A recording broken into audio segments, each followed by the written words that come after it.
Major shakeup involving American Airlines and its presence here in Charlotte. The Flight Training Center is leaving the Queen City and moving to Dallas. Fox 46 Chief Transportation Correspondent Hawker Vanguard first broke this story today on Fox 46 News at noon and joins us live at Charlotte Douglas with the impact that this move will have there. Hawker?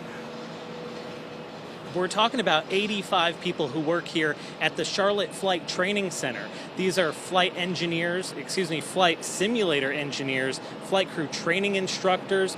All of them, their jobs and the technology are going west to the Dallas-Fort Worth headquarters of American Airlines. Specifically, we're talking about 4 Airbus A320 simulators, much like you see here on your screen, multi-million-dollar machines heading to Dallas-Fort Worth. The workforce here, though, extremely senior. Many of them started their careers with Piedmont Airlines more than 35 years ago. And even though we are dealing with this here locally with just 85 jobs, this is sending a ripple effect through the system on the East Coast here. Many pilots are going to have to go to Dallas now, which means taking up seats and space on the planes that are already packed.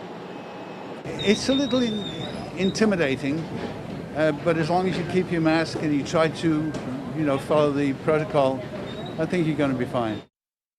Hawker, no doubt the travel is picking up right now. Could this be a cost-saving measure by American? I don't think so, Brian. This is actually going to cost American Airlines money. You have to realize what goes into training a pilot just once a year for their recurrent training. They're going to have to send them to Dallas, which means taking a seat out of inventory. They're going to pay them flight pay for an extra day. They're going to have to buy a hotel room for them, and they're going to have an extra day's worth of per diem. American Airlines told me this is all to get a more consistent training experience for these pilots. It also helps the FAA get their eyes on the pilots a little more frequently and, like I said, equally across the board, Brian.